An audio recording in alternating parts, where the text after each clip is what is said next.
92% of new Spanish learners quit within the first month. I was almost one of them when I first started learning Spanish. But before I completely quit, I created a list of 5 things I needed to do on a daily basis to accelerate my Spanish fluency. And today I'll show you how to join the 8% who don't quit. So let's get into it.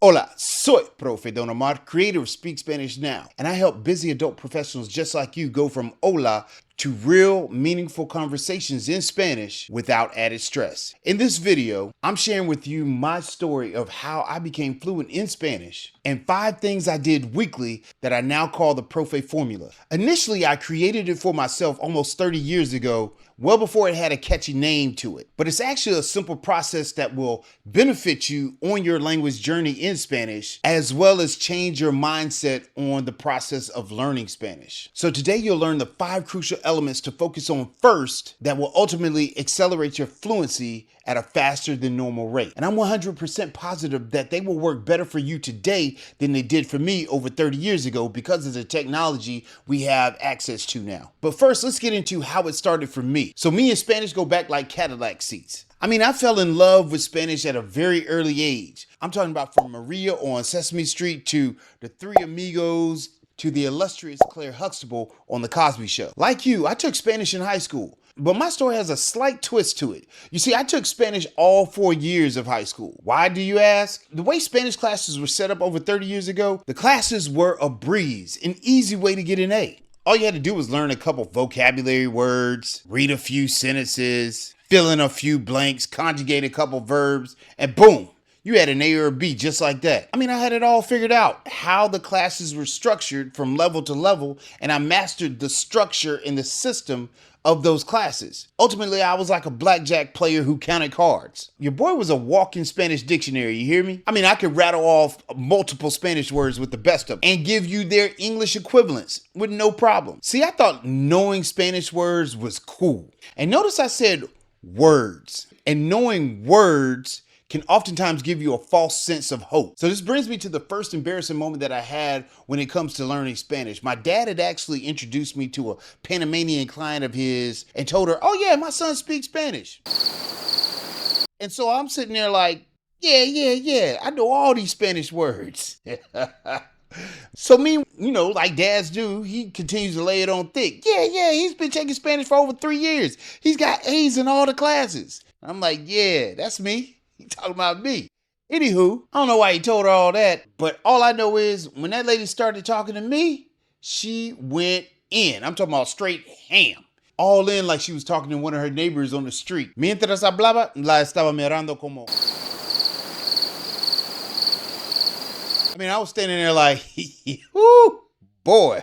It was at that moment, at the ripe age of 16, that I realized I had 0 conversation skills in Espanol. And we're definitely going to cover the conversation skills standpoint in step 5 of the PROFE formula coming up. But not only could I not understand what the lady was saying, I couldn't even formulate a phrase or a sentence to interject into the conversation because all I knew was words. I didn't know how to structure the sentences or how to put them in order. Now, mind you, this is only 3 years into learning a language, which, 3 years, if you think about it, from zero to 3 years as a kid, you actually don't really know a lot of language in itself. But why couldn't I put a simple sentence together?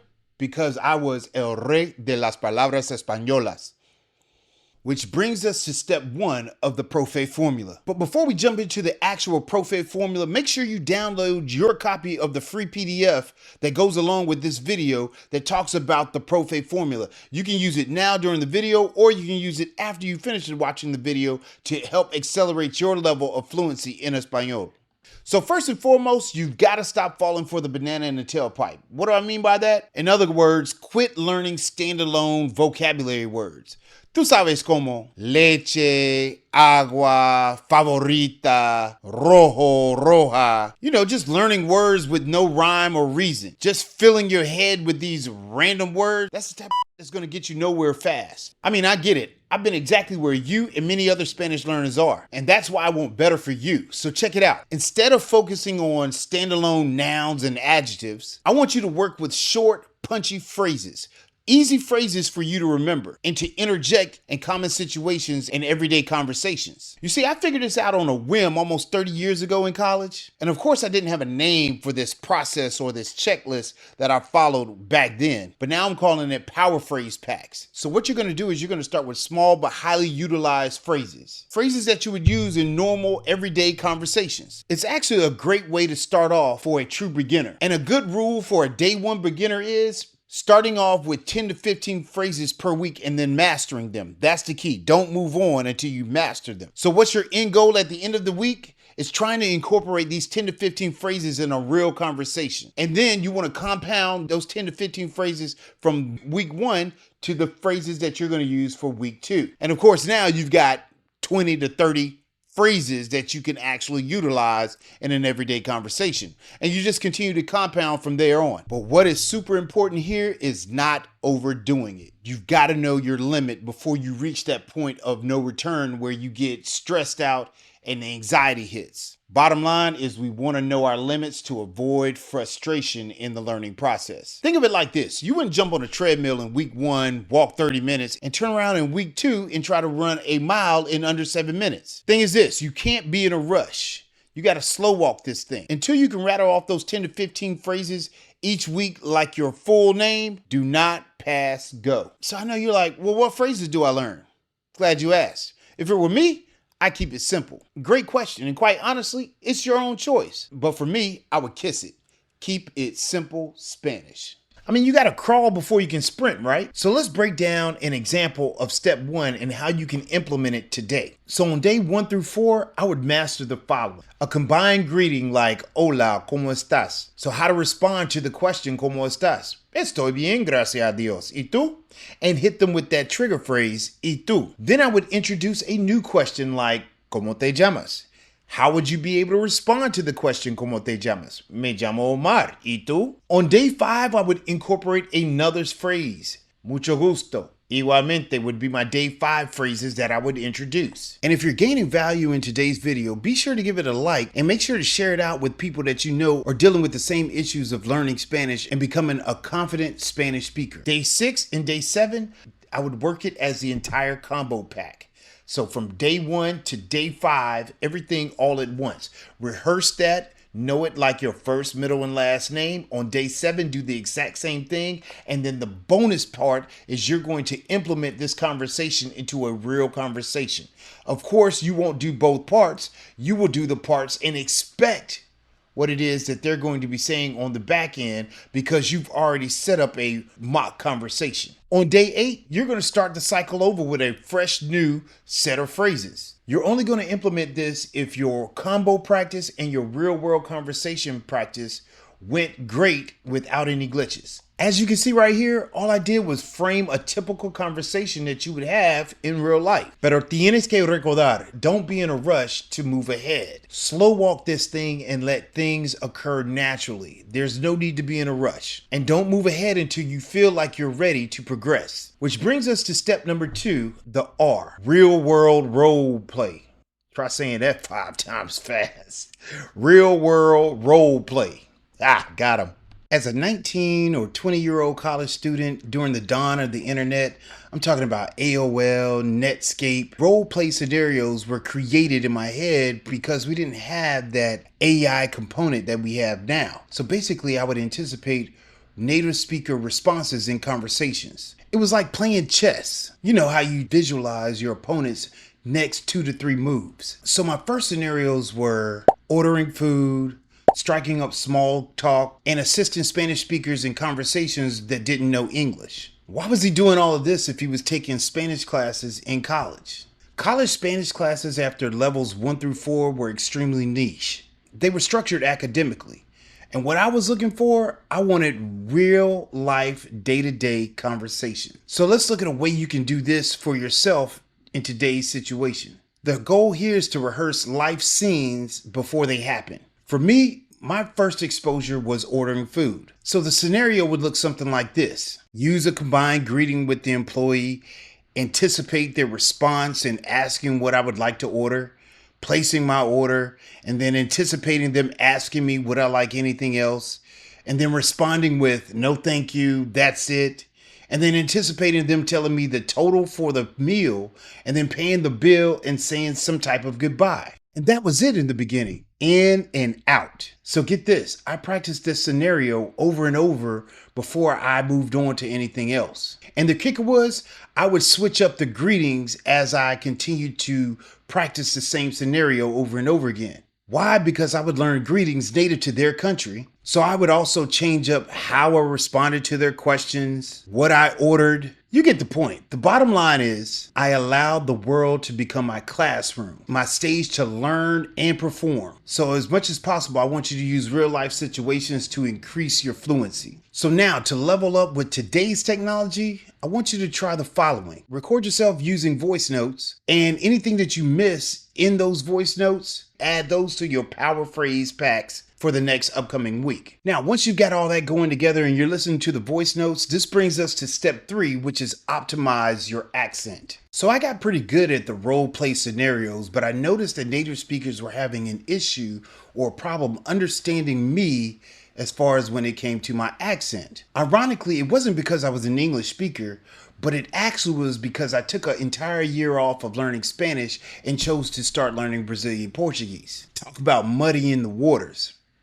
You wouldn't believe the amount of native Spanish speakers that would come up to me and ask me, was I from Brazil, as we were having conversations because of how I sounded speaking Spanish. So after college, I had to find a way to bring back my Spanish accent. Now, you're probably thinking, well, why didn't you just go study abroad while you were in college? An honest answer to this is because I had FOMO before FOMO was actually a thing. There was no way I was leaving the greatest university on earth to go practice my Spanish and miss out on campus life. That would have been crazy. At least it would have been back then when I was a teenager, early adult. But that's another story for another video. Nevertheless, something needed to be done, so let's get into it. So step 3, the O in the PROFE formula, optimize your accent. We're going to call this the accent antidote. So here's what I would do.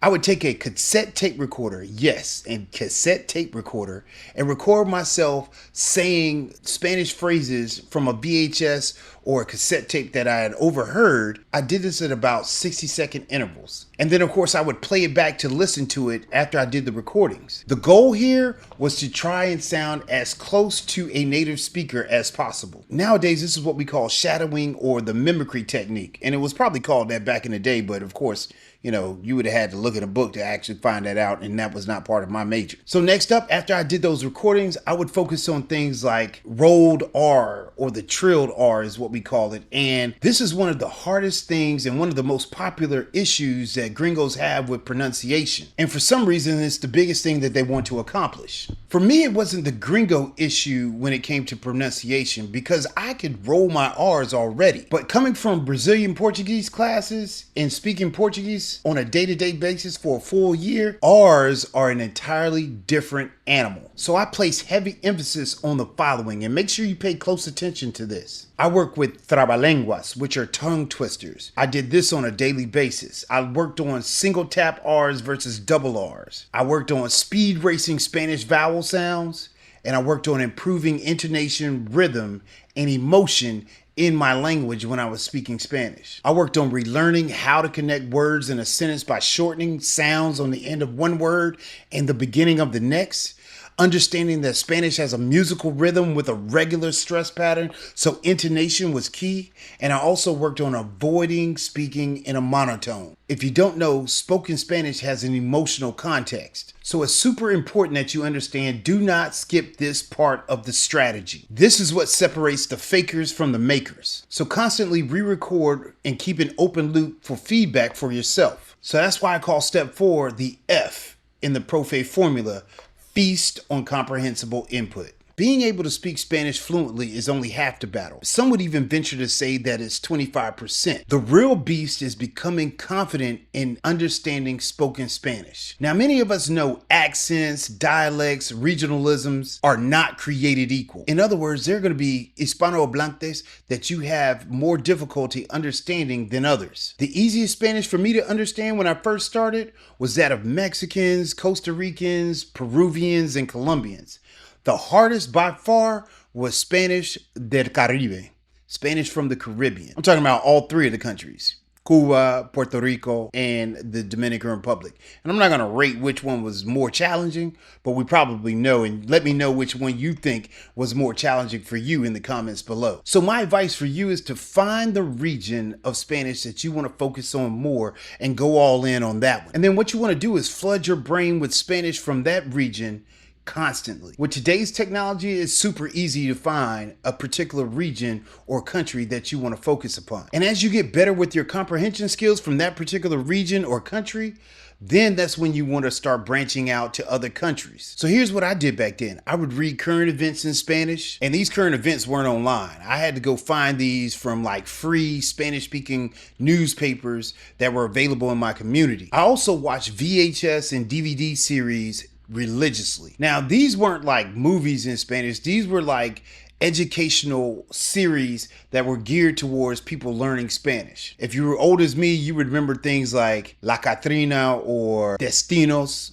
And I would also use the SAP option to watch programs that I loved, mostly professional sports, NBA and NFL games. So what this step should look like for you nowadays is this. For a minimum of 10 minutes a day, you want to immerse yourself in Spanish media and keep your active listening skills going. And what do I mean by active listening? That means you're not just letting it roll and you're just watching along. You're actually either jotting down phrases that are new to you, and make sure you keep the Spanish subtitles up. That often helps as well. But you want to take an active role in listening by jotting down phrases and colloquialisms that you may hear in that particular region or country. And when I'm talking about Spanish media, this could be podcasts, songs, TV series, novelas, watching the news, watching weather, or even movies. But the kicker is this. After you finish watching, make sure you have jotted down key takeaways from the program that you were watching. And then incorporate step 3, where you bring back the shadowing and the mimicry of what you hear in that 10 minutes of what you chose to watch. Be sure to do this at least once a day,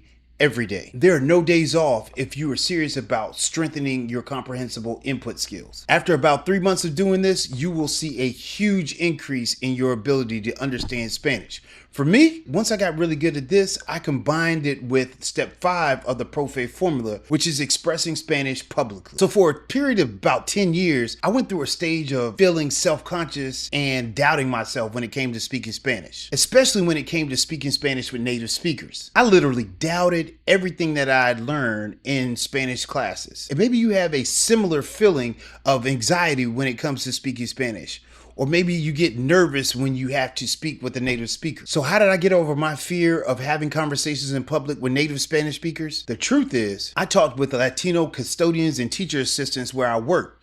It was free exposure to the language. And I did this on a daily basis. There was one specific custodian that was Dominican that I would talk to on a daily basis from 4 o'clock to about 7 o'clock every day for 5 months. I would simply go from classroom to classroom with them as they were working. I was just having conversations with them, taking in what they were telling me, listening actively, asking questions when I didn't understand something that they were saying, and of course, interjecting some of the things that I was learning as far as colloquial expressions or phrases that they may use only with Dominican speakers. Fast forward to today, the opportunity I use is going to the barbershop and talking to the Dominican barber that cuts my hair. But back then, I honestly feel like that was the milestone moment where I actually became a better and confident Spanish speaker. After working with that custodian, that's when I felt the desire to actually get out in public and practice what I had been learning with that custodian. So much so, I ended up studying abroad in graduate school in various countries. So what can you do to become more confident in speaking Spanish with native speakers? Focus on the following things right here. Seek out one Spanish speaker to practice with on a daily basis. Join an in-person or private online community where you can practice. And this is exactly what we do in Speak Spanish Now on Demand. You can come into our private online community where you can leave voice notes, pose questions, answer questions, participate in daily tasks and weekly challenges. Or you could start with 60-second voice notes or work with ChatGPT Voice. I'll leave a link below so that you can check out the video I did on ChatGPT and how you can utilize it as a language tutor. You can also engage in digital exchange communities like Hello Talk, tandem, or speak easy. And of course, my favorite is practice with restaurant employees when you're ordering food. Super easy, free, well, kind of free, but it actually works where you're engaging in conversation and you can practice those things that you have come up with, those role play scenarios right there in real life conversations. Check it out. I always like to leave you with a PROFE power tip, and today's power tip is this. Turn that 5-minute scroll into a 5-phrase shadow drill. Instead of doom scrolling social media, work on your 5 phrases and work those religiously, and make sure you're shadowing and mimicking what you hear from a native speaker. Remember, working your habit stacks will beat willpower every single time. So as we begin to land the plane, what power phrase pack are you going to start working with today? Let me know in the comment section below, because we can all learn and grow from what we know. But if you want to dive deeper into how to develop your Spanish fluency faster, check out this playlist right here that starts you off from day 1, and I'll see you over there. Soy Profe Don Omar, your guide on how to speak Spanish now. Nos vemos.